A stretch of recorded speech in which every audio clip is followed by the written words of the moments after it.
Hello and welcome to our second episode of Nick Luck Daily USA. Now, over the next 12 months, I'll be talking to those who lead and those who aspire to lead as the American horse racing industry engages in what's been described as its most critical battle of ideas in history. Who's best placed to steer the ship through the choppy waters? Who's got that vision, the skill, the integrity, the wherewithal to keep horse racing relevant and to make us care?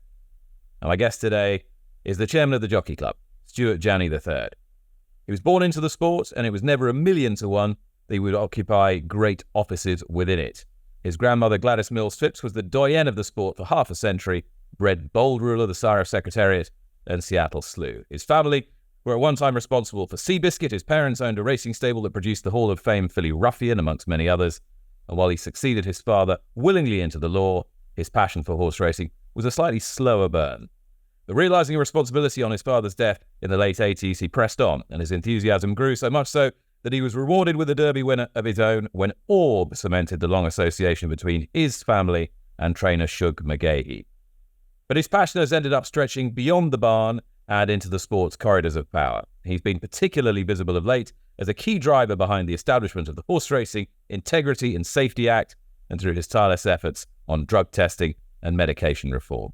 A recipient of the Eclipse Award of Merit in Florida last week, he was described by McGahey as taking on the tough and unpopular issues in the sport, guided only by his principles and doing the right thing for the sport. But times are interesting and not everyone is impressed. My first guest in this series, billionaire self-made businessman and aspiring racing commissioner Mike Repole, said, "Stuart Janney is the problem. He's part of the problem of the game. He needs to get fired. What does he know about the game? Stuart Janney hasn't done anything for racing." Stuart Janney, welcome to the show. Thank you.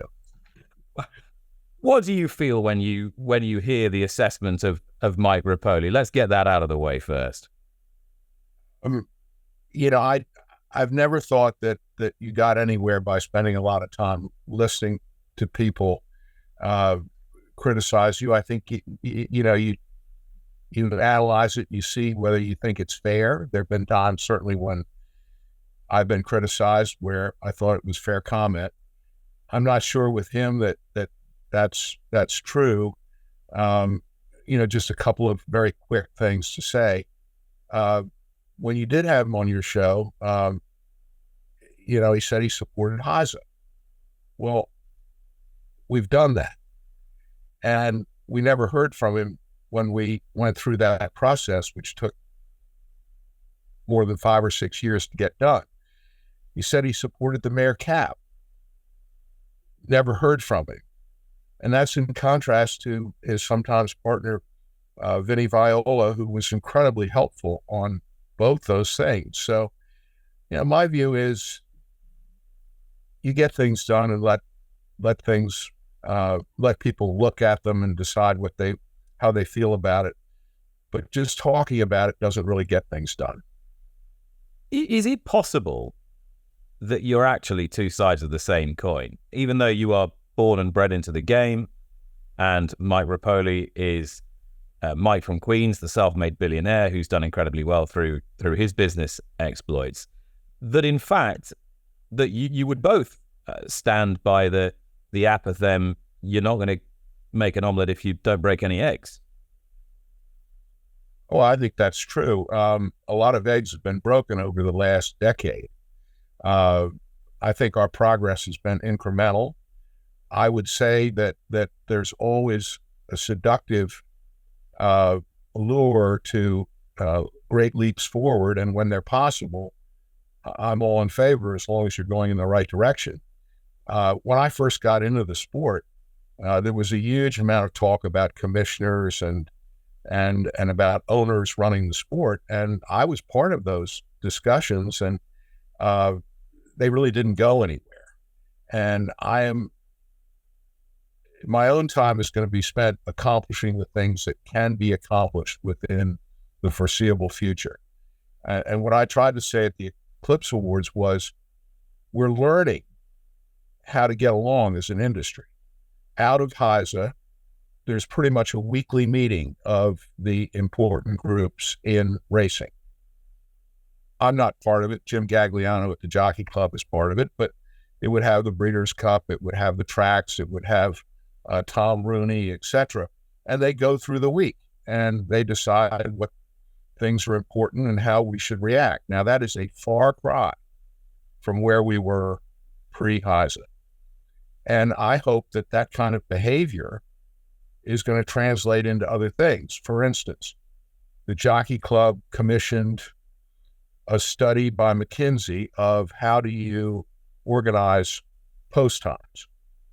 And McKinsey proved, I think, to everyone's satisfaction that if you organized them properly and didn't have people stepping on each other, one race after another, that the betting would improve remarkably. And it went nowhere. To me, that was the ultimate low-hanging fruit.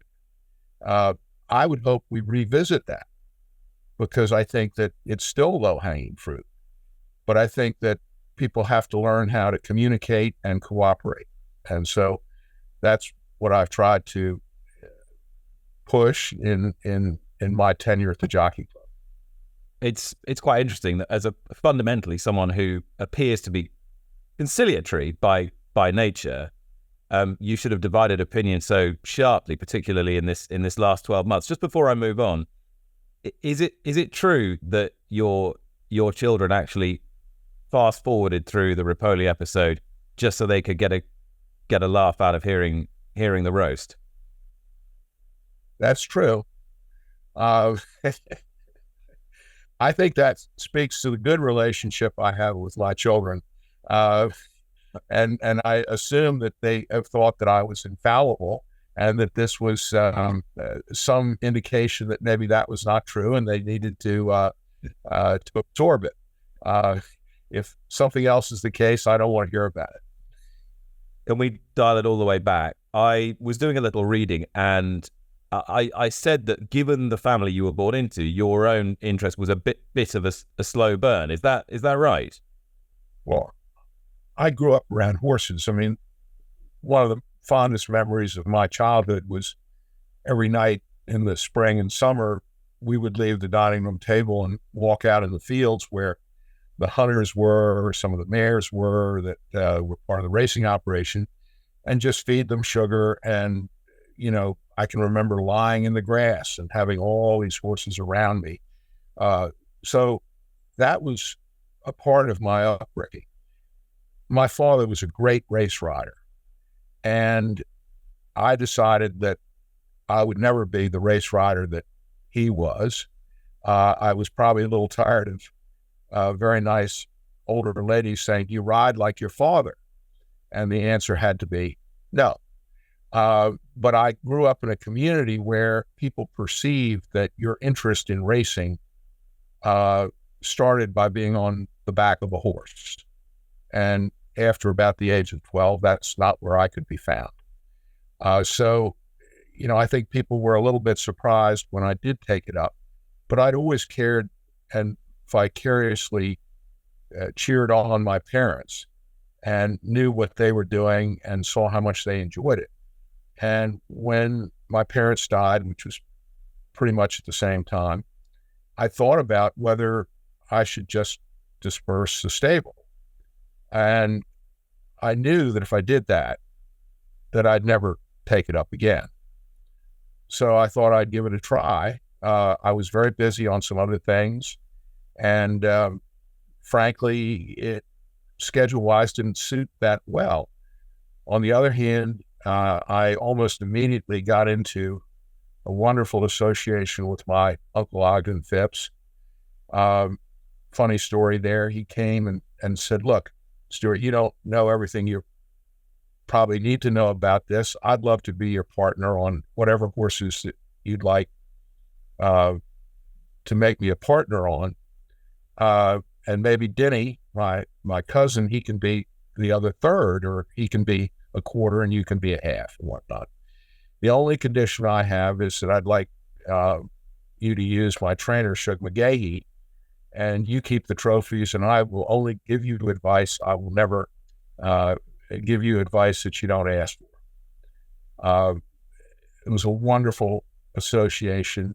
I laughed because at a certain point in time, Denny called me up and said, Well, my father just told me at breakfast this morning that I'm not in the partnership. He wants to be just 50-50 with you.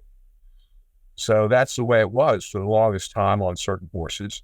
When he died, Denny became the substitute partner. That's how it ended up that we owned Orb together.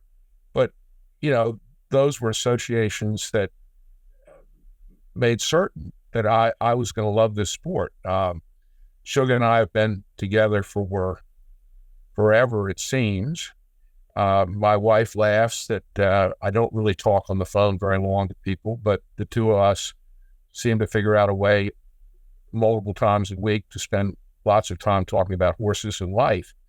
But those associations have been important, and they've been great for me. And Denny's example of service to the industry was also important to me. Why did you get involved with racing politics? It's so often a viper's nest and not something anyone would willingly do for the, dare I say it, for the fun of it. What drew you into it? A couple of things. First of all, Denny pushed me to be involved first in Maryland's, where I got on the board of the Maryland Horse Breeders and then became head of the Maryland Million. So I kind of started small and not to say that it was particularly rewarding, but I enjoyed the association with the people that were on that board. And so that got me going. And then the next big thing was Denny called me and said, look, we just had the tragedy at the Kentucky Derby with 8 bells. He said, we really have to step forward on safety. And I want to have a committee and I'd like you to chair it, which I did. And I did that for a long time. And there were a lot of really, really good people that cycled through that committee and a lot of very, very good people that were witnesses or experts in suggesting what we ought to be doing. And we had quite a record of accomplishment, various things as recommendations each year. And again, I felt like it was fulfilling and that we were getting somewhere and that it was a worthy cause. The other thing is that if you're around this sport, there are a lot of people that that you come to admire, that you enjoy being around. And you know how worried they are that this sport is losing its grip. You might see a trainer that you particularly admire, and you would see, fewer horses or horses being taken away by another trainer that was maybe using something they shouldn't. And I got a little bit tired of seeing that, and I wanted to do something about it.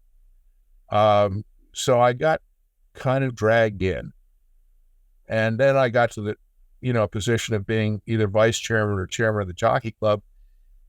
Previous to that, all the meetings I'd had, whether it would be with other owners or whatever, we were pretty good at identifying the problem. And we would sometimes have reasonable solutions, which we'd talk about, but nothing got done. And the reason it didn't get done is none of us really had a staff, and we all had day jobs. And, we'd talk about the same problem 2 months later, and nothing would get done.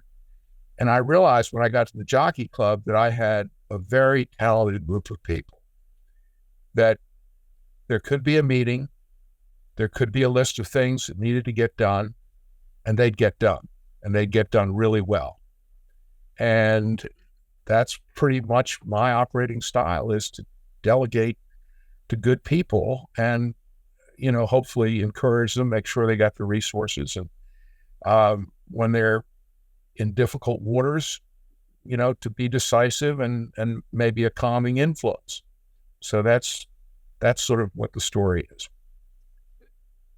You have led a real crusade against illegal medication and have tried extremely hard to improve the caliber and consistency of drug testing across the United States. The United States has a poor reputation globally in terms of medication of racehorses, illegal medication of racehorses. What first really aroused your suspicion that this wasn't just the odd case of somebody having a little bit of this over the limit, but was a systemic problem in the sport? When did you first realize that? Well, first of all, there were people whose judgment I respect, who told me from their perspective that they thought things were veering way off course, that drugging was a problem before. Now it was becoming an epidemic. And I know the day that I just, in a sense, snapped. It was one of those great fall days at Belmont where there were 4 or 5 good stakes races. And I can't remember whether I was in one of them or somewhere on the undercard, whatever, but I was there. And I was convinced that pretty much all those races had been won by people that were taking an edge. In fact, I can remember going into the men's room to avoid congratulating somebody who just won a race because I didn't think they deserved it. Why? What was it that made you so convinced? Because we've all heard racecourse rumor, gossip, whisper, oh, this trainer must be a juicer, this person must be up to no good, this horse is re-breaking. We've heard all this stuff. How from your experience and what you were hearing anecdotally, did you know in your heart that this was happening? Well, I don't think you know in your heart, but you just don't believe the alternative. And it's for all those reasons that you've just mentioned. Horses re-breaking in the stretch. They're not really re-breaking. The other horses are slowing down, and they're able to run through those horses because they've got better oxygen content in their blood, I think. It's looking at a horse and going back through their pedigree and seeing there's not one single ancestor that's ever accomplished what this horse just accomplished. Now, that isn't to say that it can't happen, but when it happens weekend after weekend, I think you need to be suspicious. It's when you see gaudy trainer statistics, almost anybody in the Hall of Fame that's a trainer is somewhere around 20% winners. Well, there were people that were 30%. These are not geniuses. I can remember having a conversation with one leading trainer, and saying, look, this other trainer that's doing awful well, I understand your work habits, but I'm hearing his work habits are not so great. Well, how come he's beating you all the time? Things like that. I mean, it was a combination of things. And I just said to myself, look, when you get into this sport, you better recognize that 80% of the time you're going to get beat, and then you're doing fine. But if you are going to get beat more than that, and you're going to believe that the people that beat you are cheating, I certainly hope you're not going to stay in the sport. I mean, had I not been able to feel that we could make progress, I would have been long gone. There's no way in the world I would have stayed in the sport. Is it possible, let's say at a high level, because I know it's difficult to apply this brush across every racetrack in the United States, but is it possible at a reasonably high level to be a trainer and win at, say, north of 26, 27% and not be cheating? I don't know. I would love to think that with HISA that we will clean the sport up to the extent that we will know. But we don't at this stage know. That isn't casting an aspersion at anybody. I'm just saying you can't prove out that case. But if you're saying on one hand, I knew because I just didn't recognize this as within the realms of possibility. And then on the other hand, say you're not sure, it could be possible that you could clip 26, 27, 28% and be doing it perfectly legally. How do you reconcile those two positions?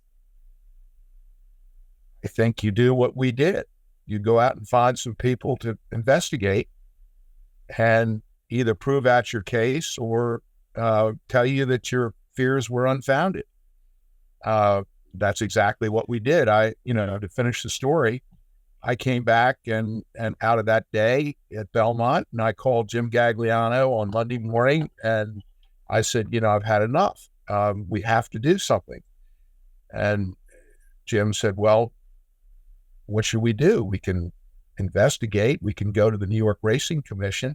I said, going to the New York Racing Commission, now the, gaming commission, is a complete waste of your time and my time. They're not going to do anything. And that has proven consistently to be the case. So we're not going to do that. We either go home with our football or we figure out something better. And Jim got on that. And, we interviewed some people that we didn't think could get the job done. Through Travis Tigert at USADA, we got a name, and that was Five Stones. They were different. We didn't. Just for those who aren't familiar with the story, Five Stones is an private investigative firm. Yes, and instead of being ex-police, they tend to be ex-DEA, FBI, maybe people in the intelligence community. They're more wired into the web, sort of the new way one commits crimes, and the new way that one investigates crimes. And they took the job and came back fairly quickly, within a month or so, and said, look, there's a lot going on here, and it's not good. And we actually believe we found somebody that's very central to what's going on. And my reaction was that, we've been looking and looking for a long time. I'm worried that you found it too quickly. It might not be the right answer. Well, it was the right answer. It was the guy that, was down in Florida that was the compounder and is now in jail. But the thing that I think Jim and I didn't really understand is, where were we going to go with this afterwards? And the answer really was provided by Five Stones, because they called us up and said, well, they'd been down to the FBI or a government building in Miami, and they'd met with the FBI and the DEA, and they'd gone through the names, and a lot of those names were of interest to them in another context, and, more meetings to follow. And so suddenly, we had a full-blown investigation. And I would also not only give credit to Five Stones for sort of getting us to that point, but they were also very important in making sure that the right people in the government were going to look at this, that they really would care. And, we got people like Sean Richards, who's now the chief investigator for HISA, to run it. Sean knew a lot about doping. His parents had been in the trotting business, had a farm in New Jersey. He knew what people did, and he wanted to correct it. And he led a very good effort that could have been a very mediocre effort if it was in other hands. When Maximum Security passed the post first in the Kentucky Derby in 2019, did you know for sure? Did you know by then that Jason Servis was one of the guys who was routinely doping his horses? Yes. How did that make you feel when you saw the horse pass the post in front, in the full knowledge that this guy was under the microscope and that you had evidence that he was doping? How did it make you feel that the sport could see that unwittingly? Well, I mean, first of all, sick that was the result. But I always felt that in order for the sport to recover, it had to understand how far it had fallen. I mean, that's sort of the lingo that you would hear about people that have got, challenges with substances or something else. You have to know where you are before you can get better. And it would be lovely in any world to be able to correct something without there being evidence of a problem. So in a sense, I was sick. On the other hand, I said, if this all plays out the way it might, this will give impetus to getting to a better place. If the horse hadn't been taken down, what do you think would have happened retrospectively, particularly given the fact that we're now in this protracted affair with Saudi Arabia? Well, I think a lot of it might have played out a little bit the way it has played out in Saudi Arabia, with the exception of the fact that the Saudis are capable of doing things that probably Kentucky and Churchill couldn't have done. Because, when that horse finished first over there, we made very sure that the Saudis were alerted to what was going on, and our government people, were able to impart some degree of knowledge that not all was well, and suggest that nobody should write a check very quickly. Perhaps the more important question is, when you knew that maximum security and horses in that barn were or had been the recipients of illegal formulae or illegal substances, why weren't your testers picking them up? Well, our system at that point for testing was ridiculously bad. We were testing on a least cost basis, testing a lot, but testing very poorly, with no quality controls, no blind tests, no nothing. And the only thing we were picking up, in my view, was accidental overages. So people that were doing stuff that was sophisticated and effective had absolutely no concern about being picked up. All right, so I just want to clear this up. So when you hear people complaining, as Mike did in the previous episode and several trainers have done, about picograms over the limit, they're talking about environmental contaminants or in some cases accidental overages, messing up the withdrawal time for medications that are legitimate, if you like, in training.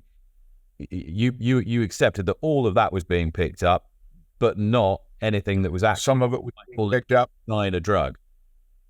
Yeah, I mean, first of all, I don't want to go too deeply into it because I don't think I'm the greatest expert. But I mean, there's no question there can be accidental contamination, and in some cases, the test is sensitive to picking up something that they don't think should be there. But where the tests were completely missing was in the whole, for instance, blood doping area, where you're using a natural substance to boost the blood. And that was shown to be true in biking. And it, really requires a very sophisticated test. It requires knowing what the windows are where you can actually detect something. And it also requires, a degree of pre-race and surprise testing, none of which we were doing. And, I remember testifying in Congress, and really the most ludicrous statement made by the horseman's representative at that meeting was to tell at the hearing that at that point, USADA was very much in the forefront of this possible regulatory entity to be used, but to say they weren't qualified because they hadn't been doing testing on horses, but had only been doing human testing. Well, number one, I won't get the percentage right, but we share our DNA with a horse to a 99% degree or somewhere in that range. Secondly, almost all the stuff that was effective in racing was coming out of human medicine, a lot of it coming out of cancer, where people needed to have their blood fortified after chemo. So the idea that they were not qualified struck me as just an absurdity and proved out to be such. Just explain what you mean by doping the blood naturally or with natural substances. Well, my understanding of EPO and a lot of those offshoots are that those things occur naturally in the blood. And what you're really trying to do is increase them so that you increase the carrying capacity of the blood as far as oxygen is concerned, which allows a horse not to run faster, but to run further at its naturally somewhat near top speed. That's why we always have the expression re-braking, where you'll look at a race and you'll see a horse that's not doing particularly well down the backside, where the jockey might be a bit busy on the horse trying to have him keep up. And you think, well, we can eliminate that horse. That horse not going to win. Well, they come into the stretch and suddenly that horse wins. Well, it gives you the impression visually that the horse is, hit another stride. Well, actually the time for that quarter is the slowest of the race. And that horse has just kept running at its natural speed, and other horses they're tired. That's the magic of I think EPO and some of its derivatives. And the problem is that you can only really test it at certain points in time, and as it naturally occurs in the blood, you need to look at it more from the point of view of what is, the composition of the blood and what levels do you see and what occurs naturally. It's a tougher job. All right. So how clean is the sport now relative to its cleanliness 2 or 3 years ago? Is HISA now doing an effective job of preventing what you're describing? I think they've made progress. I as I watch the races and I listen to other people that watch them, to a greater extent than I, particularly people that bet. I'm not much of a bettor, so, I'm not watching races one after another.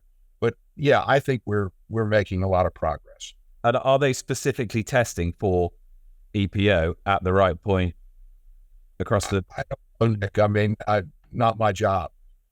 And one of the things that I always laughed about was we were so busy telling everybody what we were testing for in the old days that it was like putting a sign up saying, speed camera coming up here, so don't speed.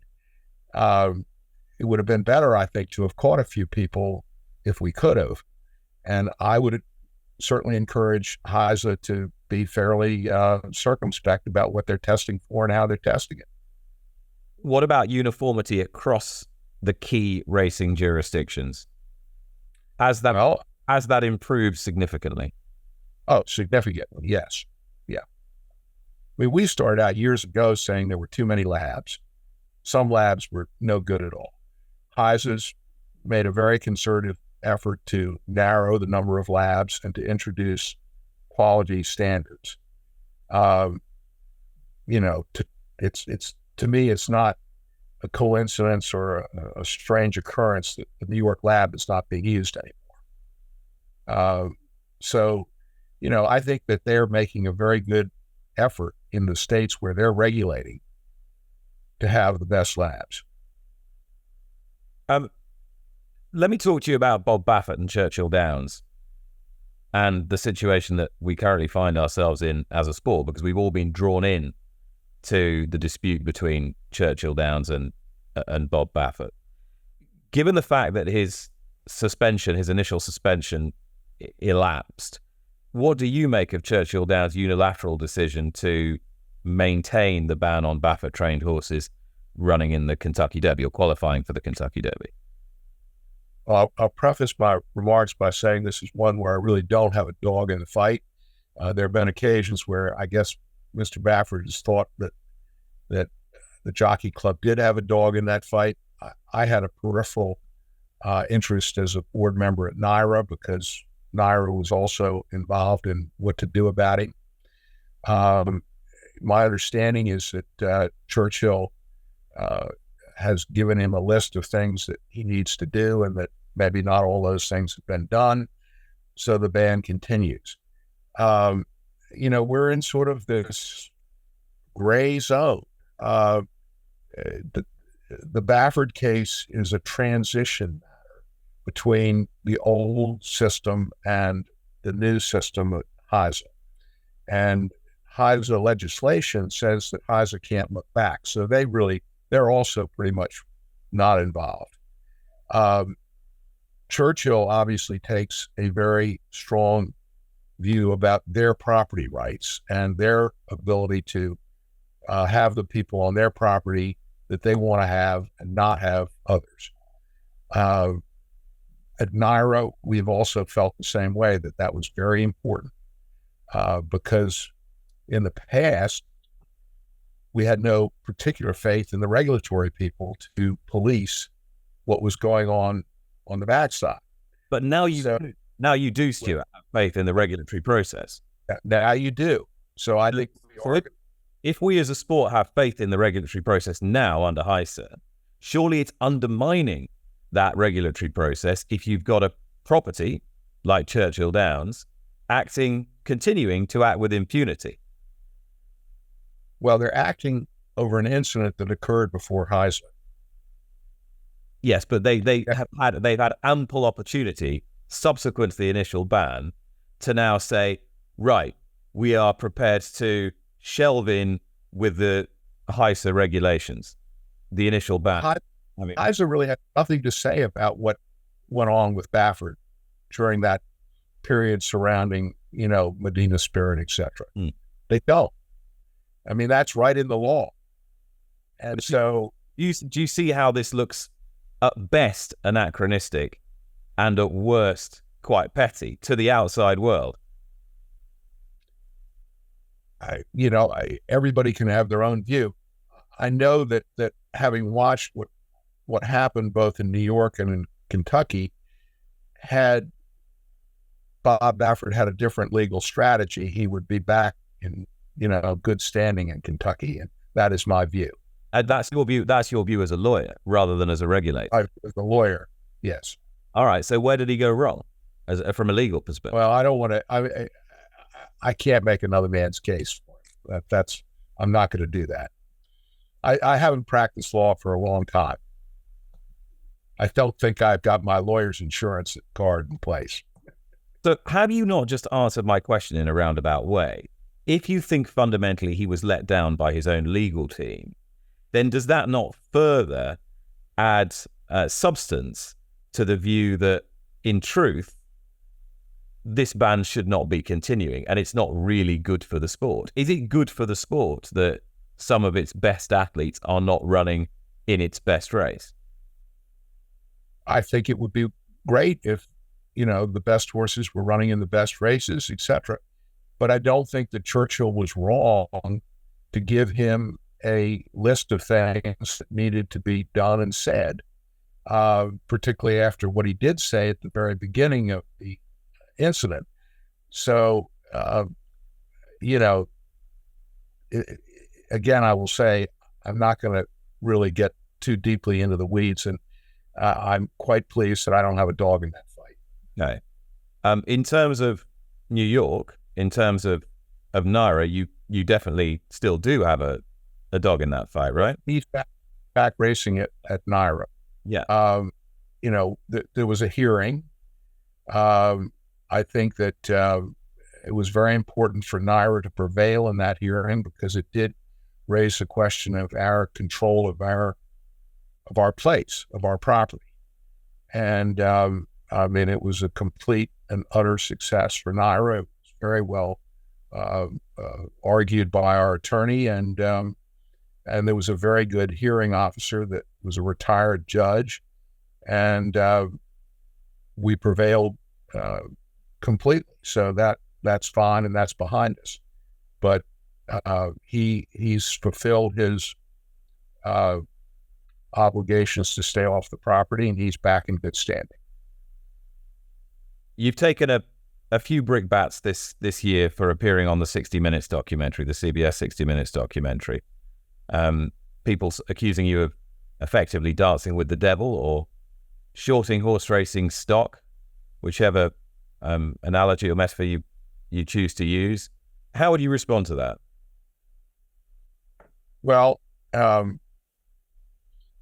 60 Minutes began looking at this as a project when the federal government gave them exclusive use or access to the wiretaps. They came to us after that. They'd been further encouraged by Jeff Gorell, who owns the Meadowlands, who'd contributed to Five Stones investigation, who was very upset, rightfully so, that a lot of bad activity had occurred in the trotting game. And basically the leadership of that industry decided they didn't want to clean it up. So he is a lonely voice at the Meadowlands. So encouraged by the federal government on the access to the wiretaps issue and wiretaps and Jeff Gorell, they came to us and said, we want to do a story. The story is people got fed up with the amount of cheating in racing, hired some investigators. The investigators went to the federal government. The federal government launched an investigation. It's the largest such investigation. The results were great. People went to jail. A new law was passed in Congress, and racing is on a different path. To me, that was a good story. We said a couple things. Number one, you can't use stock footage of horses breaking down on the track. Number two, you can't have PETA or horse racing wrongs on the program. If you do, we will not participate. They said we have no intention of doing either of those two things.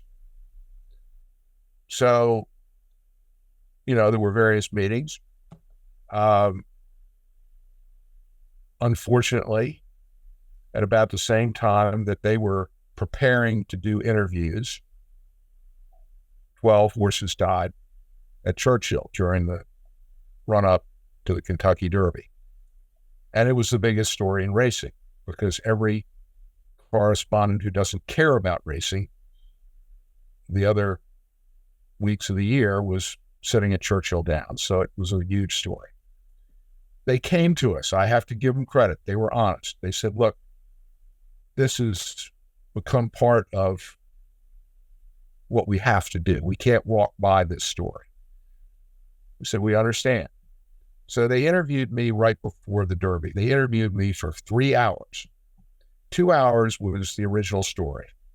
The last hour was a very uncomfortable hour, which was all about breakdowns on the racetrack.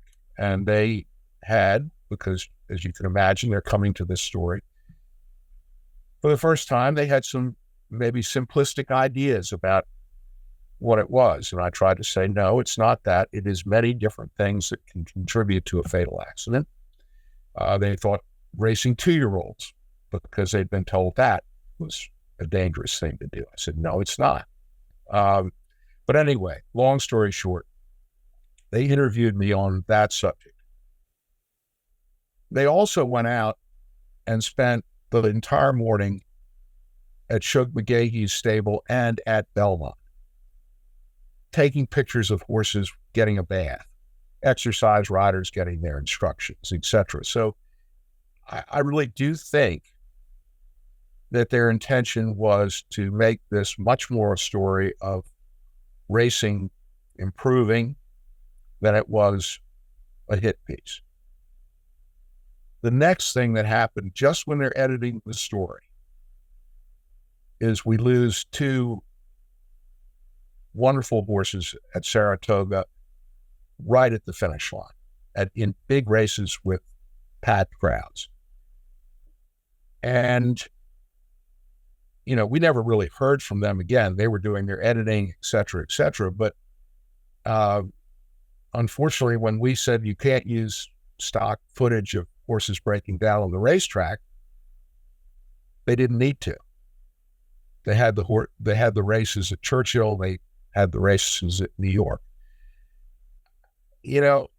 I believe that when somebody's going to do a show, and they are going to do that show, you've got to be there. I remember as a kid watching 60 Minutes, and they'd knock on some person's door as they're about to come out in the morning and chase the person across the lawn, firing incriminating questions at them as they're trying to get in their car as quickly as possible. So were you worried that you'd be leaving your house in Maryland and you'd be getting chased by somebody shouting, Mr. Janney, why did 12 horses die at Churchill Downs, Mr. Janney? Do you have blood on your hands, Mr. Janney? Is that what you were envisaging? I wasn't worried about me, but I was worried about what it would look like for the sport. Yeah. And, I just you got to go and you got to argue your case. And my case had several different prongs to it, not all of which got into the show. You've been studying horse racing safety and integrity for an awful long time now. It's a personal project, passion, call it what you will, and you have very clear ideas even before the Servis Navarro case as to whether you felt horses were being doped based on your own experience. So based on your own experience of the sport and how it's developed over the years, why do you think, even though numbers of fatalities have fallen across the board, why do you think we've had so many high-profile fatalities in the last 12 months? That spate at Churchill Downs, these two really high-profile fatalities at Saratoga. It seems in the biggest races where the public are watching and the scrutiny's on, we seem to be stretching these athletes to an almost unbearable point. What is your view on why that's happening? I think, first of all, I don't know.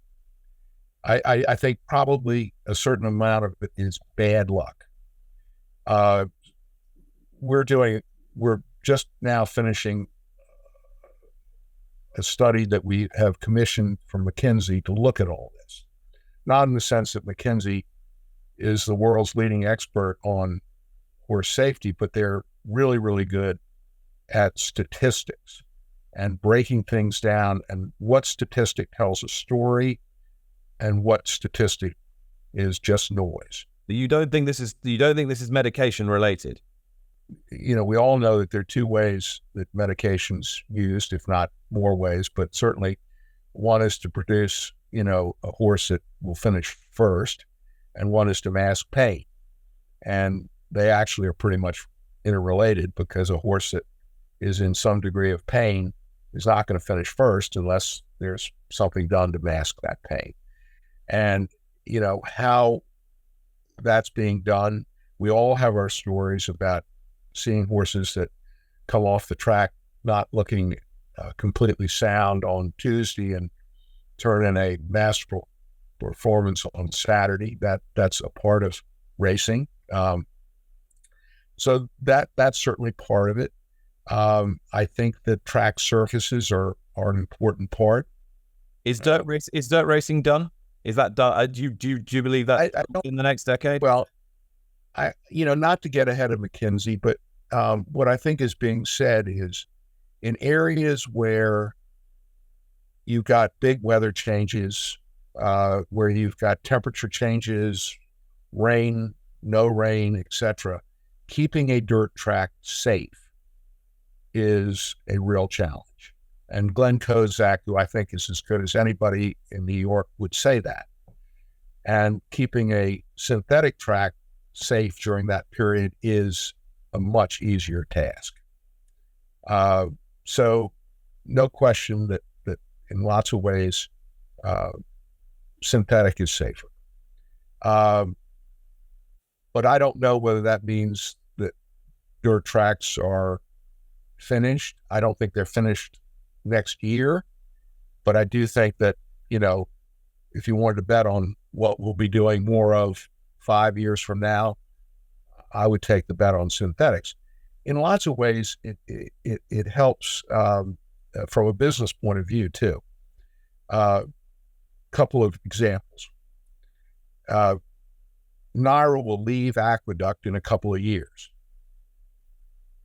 We're not really racing. Belmont's, out of the picture. Financially, it will probably be better off to put a synthetic track in at Aqueduct for just 2 years. Because, when people when they scratch the race off the turf and you're down to 4 entries on the dirt, you don't have a betting race. So I think Naira management would look at it and say the ability to have a good betting race when you have to take it off the turf is, fundamentally a good business decision. Take the situation in Maryland, where Pimlico is going to be, in all likelihood, the only track. Well, Maryland's got a very good turf program, but if they had just a dirt track and a turf track, and they wanted anything but a boutique in the spring and the fall, the turf isn't going to stand it. So you're pretty much going to have a synthetic. And the question then becomes, do you have 3 different tracks, or do you have a synthetic and a turf? That is something they're going to have to figure out. I met with some of those folk in the last day or two, and, that's something on their mind, because you simply can't run on the turf all the time. Is there a future to the Triple Crown? It's ironic that I asked the question, but 6 years after a Triple Crown winner who came but 3 years after the previous Triple Crown winner, and in the mid-2000s, people were saying, well, there'll never be another one. Then there were 2. Now it seems less likely than ever. How have we managed to foul up one of the greatest assets that the sport has and should have? Well, we're in a box that's hard to get out of. Moving the races is going to be difficult because of other sports commitments by the networks, and the feeling that at a certain point in time, you get into the summer doldrums. There are all sorts of reasons. My sense is that, for instance, Fox, who's doing the Belmont at this point, their interest is getting a Triple Crown as a possibility at Belmont time. So they're not particularly interested in a strong Preakness. If the Preakness race is going to be the Derby winner and non-winners and whatever, that's fine. So everybody's interest is nuanced and different. We're going to have a situation in all likelihood in Maryland where the Preakness has to go to Laurel, and that will be for 2 or 3 years. A more unattractive Preakness location I can't really think of. So we got challenges. There are challenges. And this sort of brings me now back to what I would consider to be sort of more Repole-ish territory, if you like, when you're talking about the marketing of the sport. Because we talked a lot about the regulation of the sport, and you have a very kind of strong regulatory pedigree and background in what you've done with HISA and the dope testing and so on. The questions, it seems to me, that are now most potent concern whether you can unify governance in the same way that you can unify regulation. And we talked about those 3 Triple Crown entities: Churchill Downs, Naira, and now First Racing. 3 big organizations that all have significant influence in the sport, but are not all necessarily at all times pointing in the same direction from a strategic and governance point of view. How does the sport overcome that? And is this where we're now in need of, to go back to your first point that you raised, the commissioner? Well, I think it's first of all important to think about what a commissioner does. A commissioner, for instance, would determine when we're going to hold the Triple Crown. Might also determine where we're going to hold the Triple Crown. Yeah. And how those media rights are sold, and presumably, if you're looking at other sports. And so, think about what, for instance, the NFL commissioner does. they switch games in terms of time a week out. Mm-hmm. More attractive game for the evening, or more this, or more, they do that. So a commissioner has real power. And I just happen to believe that we are at a point now where that's not going to happen. Churchill is not giving up all the property rights and other things that are associated with the Derby. Naira's probably not giving those things up. Maryland is in a particularly complex legal position given all the past agreements and consent decrees and other things. So, we can talk about it, but how much energy is that going to expend? I think a better path is to get these people actually talking to each other. Mm. I mean, to some extent, have I facilitated that? Yes, I've tried to, whether it's effective or not. But for instance, when we had discussions at NYRA about what we're going to do with our various track surfaces, with the new Belmont, whatever's done at Saratoga, et cetera, the next day I called Alex Rankin and said, this is what we discussed. Just want to tell you, and don't you think that, David O'Rourke and Carstantian should be talking about these things? Because I will tell you in the past that didn't happen. And they do talk about these things. So there aren't surprises. So do you think they genuinely now realize that the sport can be greater than the sum of its parts, and that it should be greater than the sum of its parts, rather than thinking, well, do you know what? If racing goes tits up in California, if you pardon the expression, then that's more money for Kentucky, or that's more money for New York, or if it goes bad in New York, that's more money for Kentucky. Or do you see what I'm saying? You always wonder, however noble our aspirations are, whether at the end the short-term dollar is always going to outweigh the concern for the long-term coherent future of the sport.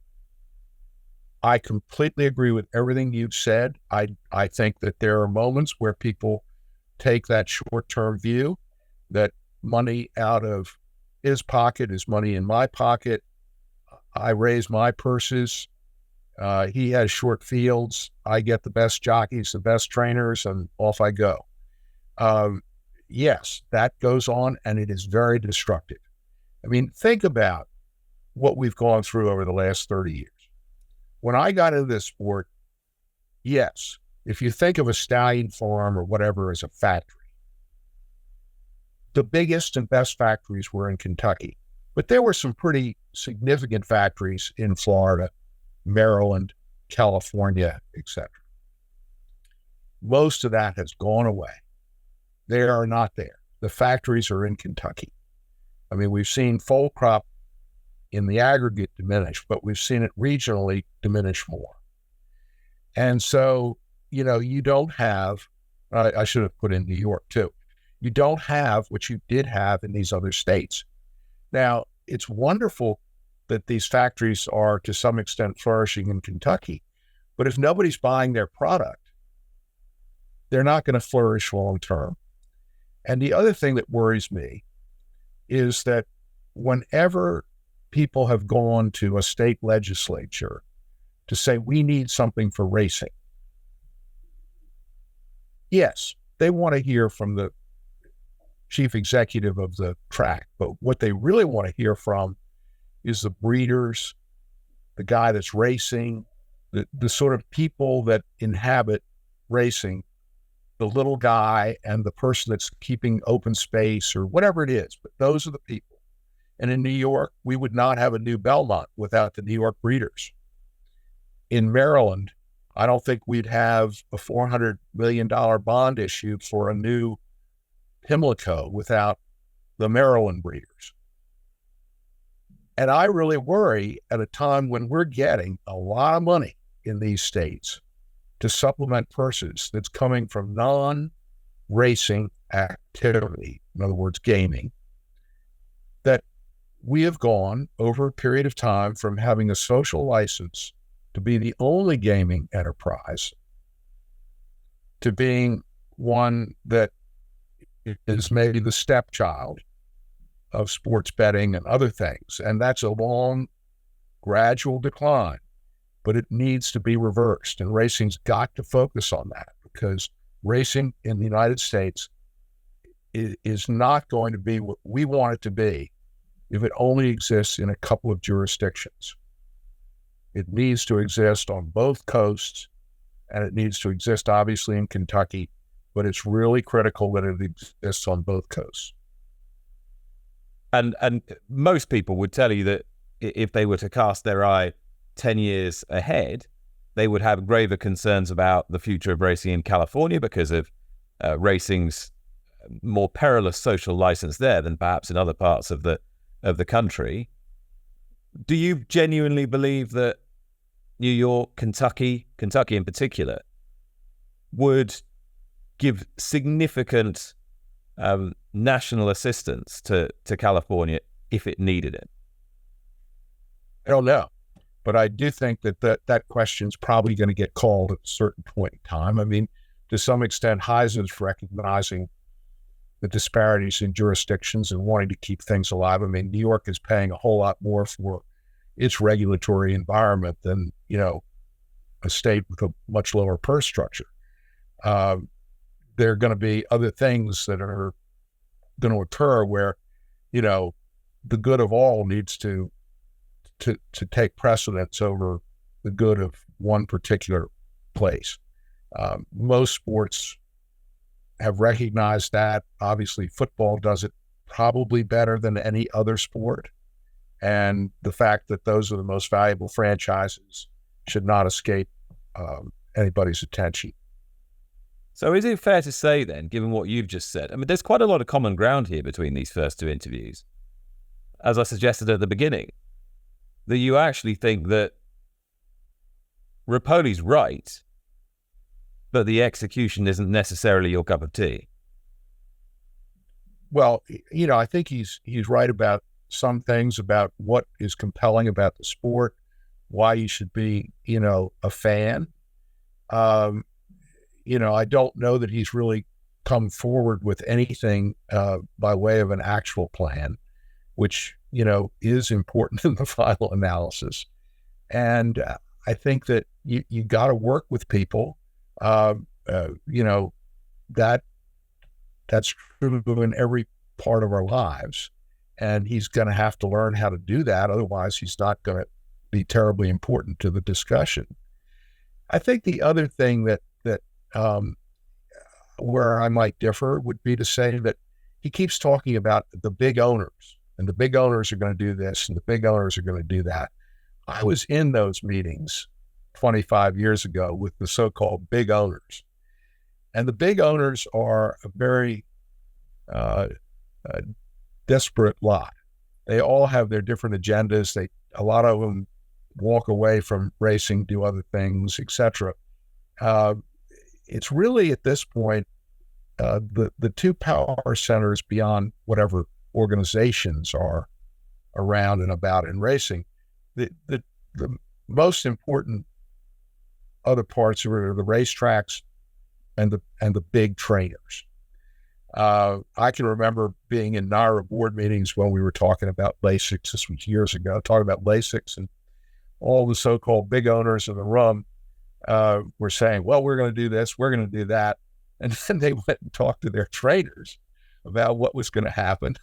And then with the next board meeting, suddenly they'd reverse their position. So, the trainer's going to determine in a lot of these cases where I'm going to run, what I'm going to do. And by the way, if you don't like it, don't let the door hit you in the rear end on your way out. Sometimes rightly, but often not rightly. I've always felt that the trainers have an extraordinary level of influence over the way that the sport is run. Do we allow our ever-dwindling fan base to have enough influence over the way that the sport is run? It seems to me their voice is rarely heard as meaningfully as it should be. I mean, we've done some polling. I'm sure we could do more. it's hard to get a real sense of it. I know that, when McKinsey, who we use a lot because they're good, and they also have people that really care about racing. So, you're not sort of having to relearn something. Well, I tell you what, McKinsey don't come cheap, Stuart. This must be costing racing an absolute fortune.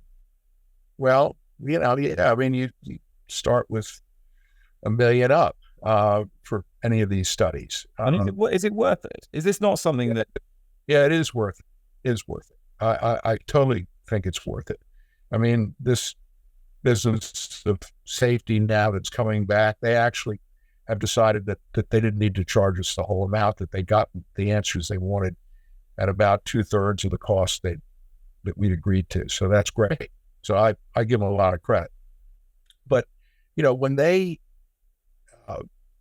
I can remember one time my cousin Denny Phipps was chairman of the Jockey Club, and Denny constantly said the reason we're not doing well with betting is we're taking too much out of the betting dollar. We ought to take less and allow people to, we're cleaning them out at the end of the day. McKinsey came in, doesn't mean that Denny's wrong, they're right, doesn't, whatever. They said, no, that's not it. You should take that out, but you should give rebates. You should know everything about that person that's betting. As a requirement of their betting, you ought to know where they live, what their income level is, what other things they bet on, everything that you can possibly know. Because, by the way, your competition knows all that. When you go into a casino, they figure out those things about you. So, totally different viewpoint. We know more now than we did about who's betting on our races, but we don't know anything like what others know. And of course, a lot of the rebating and other things have taken place away from racing. In other words, it's not Navarro that's doing it. It's an offshore activity that we really don't control. So, you're right. We're not where we need to be. In terms of giving the fans an experience that is commensurate with what they're spending. That's right. And I mean, we have to do better.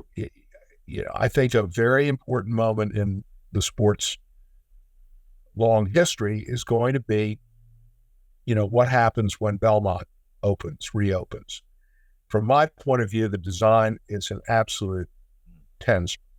Well, you've actually got an opportunity that hardly anyone's had for ages, which is to create a state-of-the-art facility that can compete with proper sporting and other entertainment venues. I mean, we have a situation here, and I've been talking about it a lot on the podcast, and I think generally speaking, the tracks in this country are probably in slightly better repair than the ones in the States. But I often think, if I was taking somebody here for the first time, it's just a bit crap.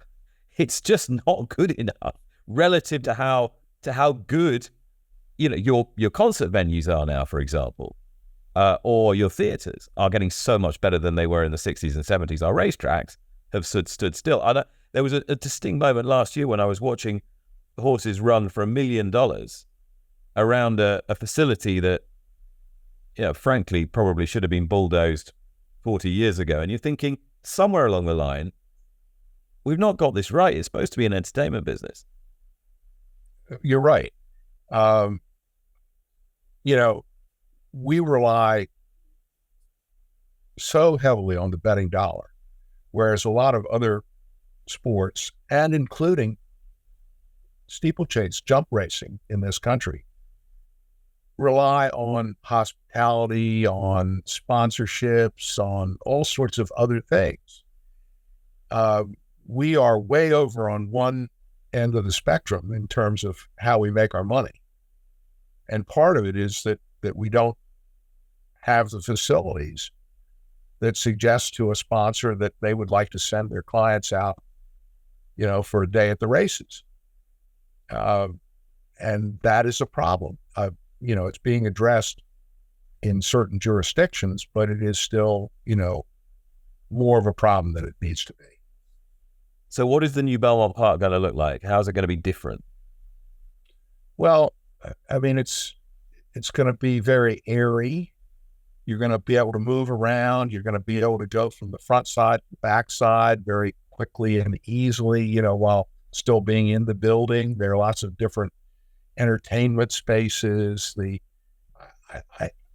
it's a breathtaking design. I mean, it looks fabulous. And so, I'm very excited about it. You're going to have, hopefully a good link with the arena that's next door. The paddock's going to be well integrated. You're going to be able to watch horses in the paddock from above the way you would at Ascot or some other place. And I think it incorporates a lot of what's done elsewhere, particularly places like Ascot and maybe in Japan. And I think it's a really, really good attempt to get it right. In that 60 Minutes interview, Cecilia Vega asked, can the sport be reformed or is it too late? What do you think? Oh, I think it can be reformed. Number one, it has to be. Not going to exist with, the amount of money we're getting from non-gaming sources if we're not, something that people are proud of. So it's got to be. And I think we're on our way. The point I made over and over again that did not see the light of day is how bad the state regulatory system was. Just think of New Jersey, where Mr. Navarro was winning every race he pretty much entered, was in a bar crowing about how he was the juice man, and nothing happened, basically. That's how bad it was, and it wasn't just New Jersey to single them out. I made a lot of enemies 10 years ago when I said how bad Pennsylvania was, that it was just awful. And they were doing things down there at a regulatory level that were just extraordinarily bad. So I said to her, what if you did those things in football or baseball? Think of when the Houston Astros were accused of stealing signs, and the only people were some very sleepy sports commissioners in Texas that were supposed to do something about it. I don't think a lot would have been done. And so, it's not the people in racing that are bad. The people in racing are like anybody else. There are a certain number of people that are bad. There are a certain number of people that are great. And they're a lot like the rest of us who, are tempted or, one way or another. But over time, if you see nobody is regulating you, you see the money there, you see somebody else gathering horses, gathering purses, gathering owners, and you can't pay the check. You can't pay the bill. And nobody's watching the store. Why should we think that we would get any result other than what we got? And that's why I'm so passionate about HISA, because it is the opportunity for us to do what other sports have done. People have speculated as to your own future as chairman of the Jockey Club. Stuart, how long are you in this gig for? I don't know. I just retired as chairman of Bessemer, so I don't want it to be an epidemic, but I don't believe in doing things forever. But, that's a consideration or a conversation that I would have with the stewards of the Jockey Club and whatnot. And I think that, over time, there'll be change at the Jockey Club. But, I'll probably save that conversation for the stewards, and I wouldn't be looking for any immediate changes. Yeah. So you've still got the appetite to lead? I do. Yeah. I don't think you can do these things forever. And I do feel like, particularly Jim and I and, the others, Matt, Juliano, and, Mark Summers, Bill Lear. I mean, we set ourselves out on a mission in about 2015. And the amount of time, the amount of conversations, you know, it's a little bit like a race, you know, but you run to the finish. And I'm very proud of what they all did and what we've accomplished. And you know, so nothing's forever, but I'm very comfortable being there, and I've got a good group of stewards that I like working with and a staff that I love to be around. Stuart, Janney, thanks so much for talking to us. Thank you.